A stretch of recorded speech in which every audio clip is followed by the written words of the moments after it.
इयत्ता 9वीच्या मुलांनी प्रथम इंग्लिशचं पुस्तक काढून पान नंबर 69वरती द फॉल ऑफ ट्रॉयचा पार्ट नंबर 1 दिलेला आहे. सर्वांनी पुस्तक एकदा काढलं का? पटकन पाहून घ्या.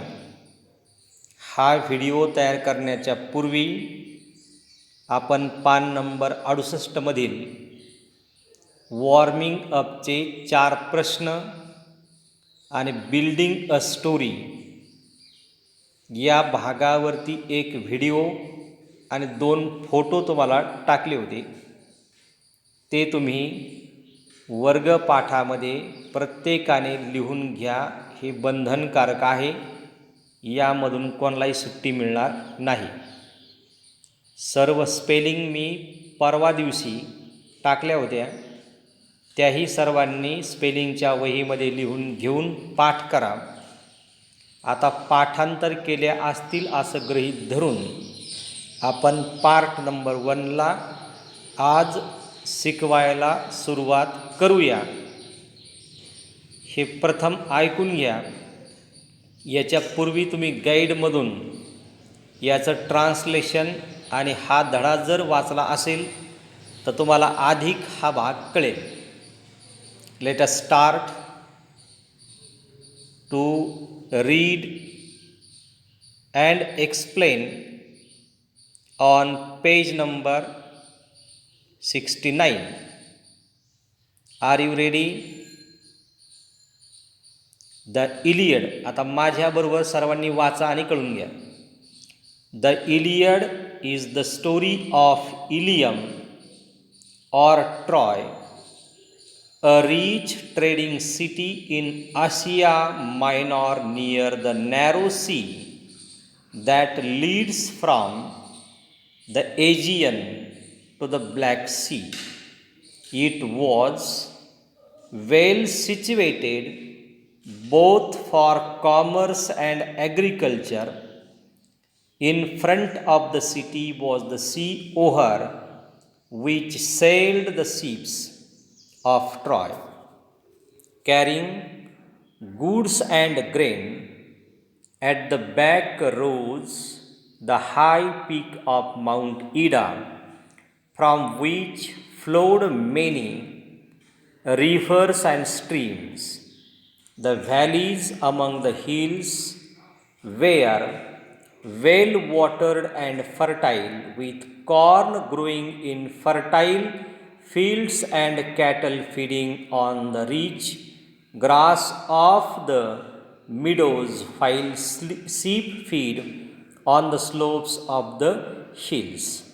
From the beginning of the lesson, we came to know that it is the story of Iliad, means it is the story of the fall of Troy, means या ट्रॉय शहराचं पतन का झालं किंवा कसं झालं. The Iliad is a Greek epic. Iliad नावाचं एक ग्रीकांचं महाकाव्य आहे. Describing the siege of Troy. Troy या शहराला SIG सेज म्हणजे वेढा. इलियड या ग्रीकांच्या धर्मग्रंथामध्ये महाकाव्यामध्ये फॉल ऑफ ट्रॉय म्हणजे ट्रॉय या शहराला ग्रीकांनी कसा वेढा दिला याच्याबद्दलची माहिती इलियड नावाच्या एपिकमध्ये दिलेली आहे. म्हणून ILIAD इलियड हा ग्रीकांचं एक एपिक आहे आणि त्या एपिकमध्ये ट्रॉय शहराला पडलेला वेढ्याचं वर्णन केलेलं आहे. Is the story of Ilium. Ilium means Troy and Troy means Ilium. Troy या शहराला ग्रीकांच्या भाषेमध्ये इलियम हा शब्दही वापरलेला आहे. Troy was a rich trading city in Asia Minor near the narrow sea. We also came to know that Troy was very rich city. Troy was a trading city means व्यापार करणारं ते एक मोठं शहर होतं. नियर द नॅरो सी एका अरुंद अशा प्रकारच्या समुद्राच्या किनाऱ्यावरती हे वसलेलं होतं. That leads from the Aegean to the Black Sea. आणि काळ्या समुद्राच्या एजियन भागामध्ये ट्रॉय नावाचं शहर वसलेलं आहे. कल्पना करा, त्या ट्रॉय शहराच्या पूर्व बाजूने एक अरुंद अशा प्रकारचा समुद्र आहे. त्या काठावरती हे शहर वसलेलं आहे. त्याच्या पश्चिम बाजूने पण डोंगर आहे, त्याच्या उत्तर बाजूनेही डोंगर आहे, त्याच्या दक्षिण बाजूनेही डोंगर आहे. त्या डोंगरांमध्ये पडलेला पावसाचं पाणी त्या शहरामध्ये येतं. 12ही महिने नद्या वाहतात. सुजलम सुफलम, जिकडं तिकडं सुपीक जमीन आहे, हिरवेगार डोंगर आहे, कोणत्याही व्यक्तीला दुःख नाही, अशा प्रकारचं एक रिच अशा प्रकारचं ते शहर आहे का जे ब्लॅक सीच्या काठावरती वसलेलं आहे. It was well situated both for commerce and agriculture. Commerce म्हणजे वाणिज्य, ॲग्रिकल्चर म्हणजे शेतीविषयी. It was well, it means Troy, was well situated, ते अत्यंत सुंदर पद्धतीने वसलेलं होतं. And it was both for commerce and agriculture, ते वाणिज्य म्हणजे व्यापार आणि शेती करता अत्यंत प्रसिद्ध होतं. In front of the city was the sea over which sailed the ships of Troy carrying goods and grain. आणि त्या समुद्रामधून ट्रॉय शहरामधील लोक म्हणजे ट्रोजन्स लोक काय वाहून न्यायचे तर काही माल, GOODS गुड्स म्हणजे काही वस्तू, अँड ग्रेन म्हणजे धान्य, व्यापार करण्याकरता ते समुद्रामध्ये ये जा करायचे. At the back rose the high peak of mountain Ida from which flowed many rivers and streams. आणि पहा किती वर्णन सुंदर आहे. समोर समुद्र आहे, मागच्या बाजूनं डोंगरामधून पाणी असं झरे वाहत आहेत. 12ही महिने त्यांना पाणी आहे. The valleys among the hills were well watered and fertile with corn growing in fertile fields and cattle feeding on rich grass of the meadows while sheep fed on the slope of the hill. आणि त्या डोंगरावरती हिरवगार गवत खाण्याकरता रोज शेळ्या मेंढ्या तिथं चरायला जात असत. त्याचबरोबर कॅटल म्हणजे गुरांचा कळप was also feeding on that mountain. There was a great meadow, MEADOW. Meadow means कुरण. कुरण म्हणजे जिथं गवताळ भाग आहे, अशा गवताळ भागामध्ये सगळ्या शेळ्या मेंढ्या गुरं ढोरं चरत असायचे. आणि त्यामुळं हे शहर अत्यंत दुधानेही समृद्ध होतं. अशा प्रकारचं वर्णन या पहिल्या पॅरेग्राफमध्ये आपल्याला सापडतं आहे. Round their city the Trojans had build a strong wall so that no enemy should attack them from the sea. Around their city, त्या शहराच्या अवतीभोवती ट्रोजन्स हॅड बिल्ड, ट्रॉय शहरामध्ये राहणाऱ्या लोकांना ट्रोजन हा शब्द आहे. जसं इंडिया देश, इंडियामध्ये राहणारे इंडियन्स, अमेरिका देश, अमेरिकेमध्ये राहणारे अमेरिकन्स, रशिया देश मध्ये राहणारे रशियन्स, तसे ट्रॉय शहरामध्ये राहणारे Trojans had build a strong wall so that no enemy should attack them from the sea. आणि त्यांनी त्यांच्या शहराच्या अगदी समोर एक आवाढव्य अशा प्रकारची चीनच्या भिंतीप्रमाणे एक मोठी भिंत बांधलेली होती. सो नो एनिमी म्हणजे शत्रू, should attack them, no enemy should attack them, त्यांचा कोणताही शत्रू त्या ट्रोजन शहरावरती त्या भिंतीमुळं अटॅक म्हणजे हल्ला करू शकत नव्हता. The wall was so broad that people could stand and sit and walk on it. The wall was so broad, ती भिंत अत्यंत रुंद अशा प्रकारची होती. That people could stand and sit and walk on it, त्या भिंतीवरती ते बसू शकत असत, चालूही शकत असत. The great gate stood open and people could go to the sea shore outside. आणि प्रत्येकजण त्या भिंतीवरून जा ये करायचा अशा प्रकारची ती आवाढव्य भिंत, म्हणजे लोक फिरण्याकरता त्या भिंतीचा वापर करून बाहेरचं जग कसं आहे ते पाहत होते आणि त्याचा आनंद घेत होते. And come in as they pleased but in time of war the gates would be close. आनंद पण घ्यायचे आणि प्रसंगी जर युद्धाचा प्रसंग आला, but in time of war, WAR, war म्हणजे युद्धाच्या वेळेला all the gates would be close, युद्धाच्या वेळेला हे ट्रोजन्स निवासी त्या भिंतीचे दरवाजे बंद करून ठेवत असत. And then the city was like a strong fortress, FORT, fort म्हणजे किल्ला, आणि त्या फोर्ट या शब्दाला RESS लावलं का फोर्ट्रेस म्हणजे तटबंदी. जसं देवगिरीच्या किल्ल्याच्या अवतीभोवती तटबंदी आपण पाहतो, प्रतापगडाच्या अवतीभोवती तटबंदी पाहतो, तशी strong fortress quite safe from all attacks, means this wall safe from any kind of attack of the Trojans. या ट्रोजन लोकांचं सुरक्षा करण्याचं काम, अटॅकपासून सुरक्षा करण्याचं काम कोण करत असं, तर ती एक स्ट्रॉंग भिंत, protected by the walls surrounding it as well as by the hills behind. एका बाजूने हा डोंगर आणि दुसऱ्या बाजूने समुद्र या शहराचं रक्षण करायचा. जसं भारताचं रक्षण हिमालय पर्वत एका बाजूने करतो, दुसऱ्या बाजूने अरबी समुद्र करतो, तिसऱ्या बाजूने बंगालचा उपसागर आणि चौथ्या बाजूने हिंदी महासागर.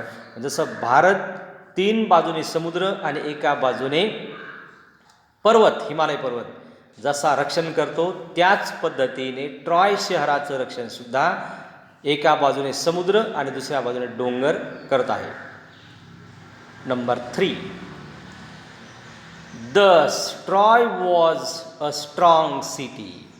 Thus Troy was a strong city, strongly protected by its walls and strongly defended by its brave soldiers. It means in Troy city we find that there are many soldiers who cannot be defeated by any kind of enemy. कोणत्याही प्रकारच्या शत्रूकडून हार न मानणारे असे brave soldiers त्या शहरामध्ये सुद्धा होते. But all the kings and heroes of Greece had declared war against the Trojans. आणि या सुंदर शहराला आपण ताब्यात घेतलं पाहिजे म्हणून all the kings and the heroes of Greece म्हणजे ग्रीक या देशामधील अनेक राजे आणि अनेक योद्धे समोर आले का त्यांना या ट्रोजन शहरावरती ताबा हवा होता.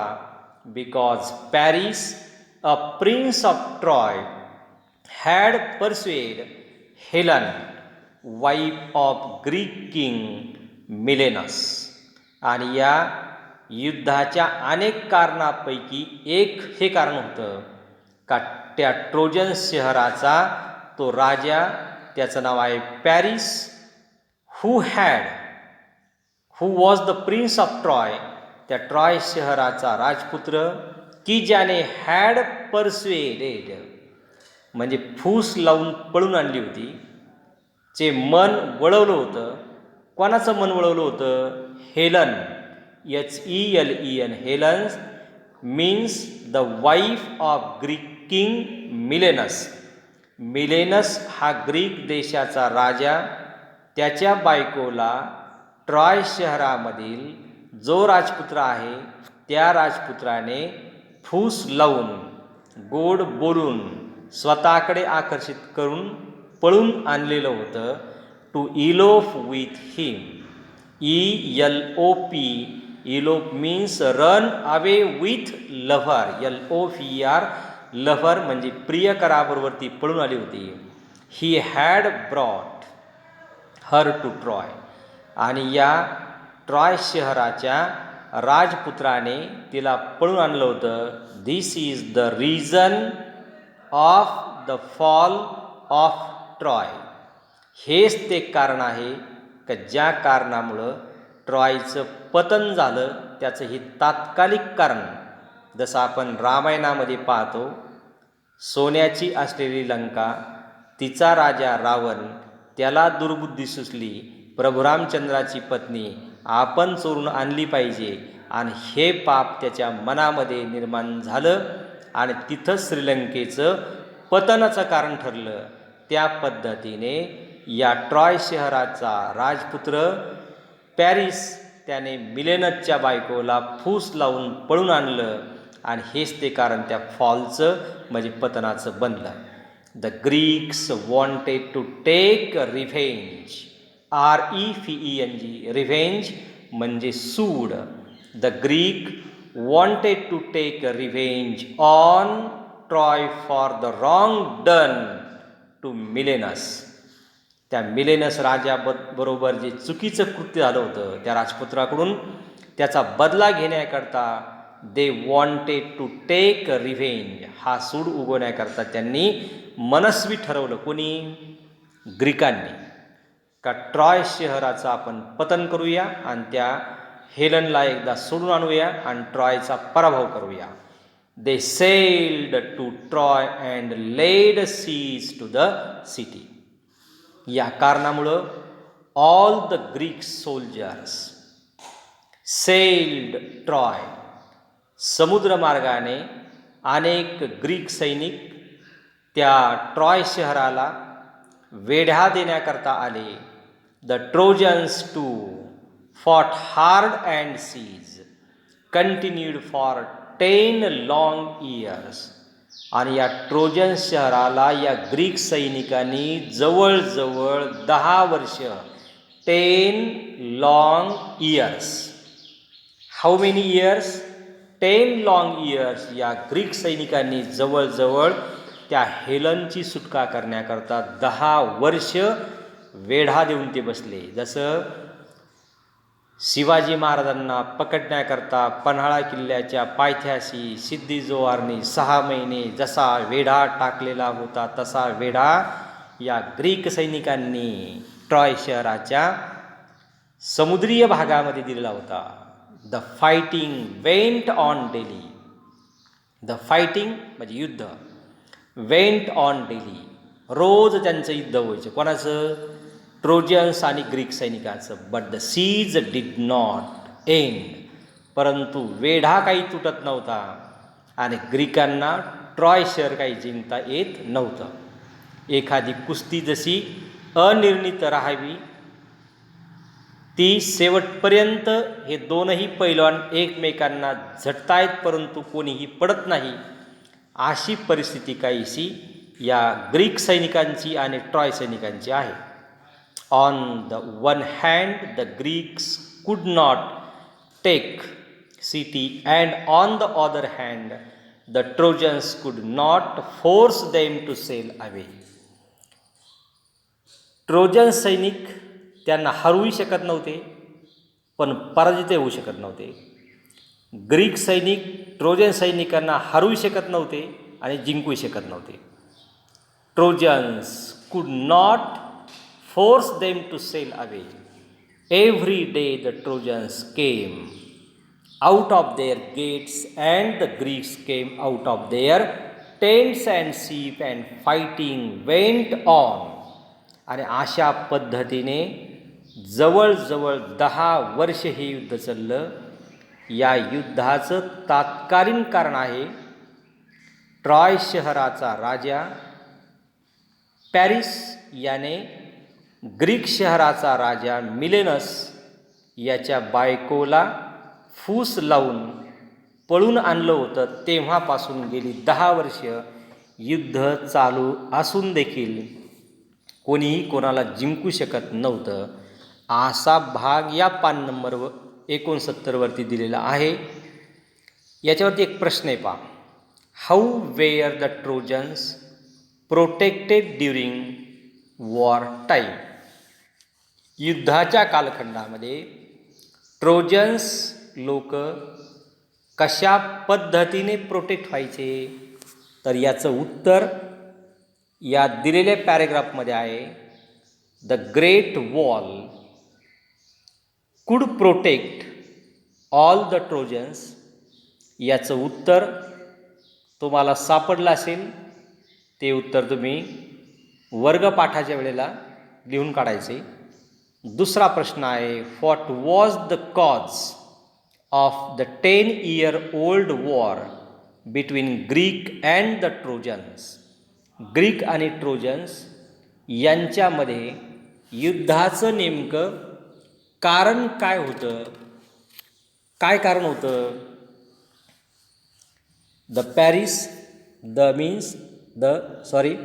Paris, a prince of Troy, had persuaded Helen, wife of Greek king Milenus, to elope him. Paris brought her to Troy, and the Greeks wanted to take revenge on Troy and laid siege to the city. The fight began. The war continued for 10 years long. अशा प्रकारचं वर्णन या पान number 69 तिसऱ्या पॅरेग्राफमध्ये दिलेलं आहे. याचंही उत्तर वर्गपाठाच्या वेळेला तुम्ही लिहून काढायचं आहे. तोपर्यंत ओके, ऑल द बेस्ट. यानंतर आपण 70 पान नंबरवरचा छोटासा भाग आहे त्यावरीलही एक व्हिडिओ आपण तयार करूया. तोपर्यंत okay, all the best. Have a nice day to everyone.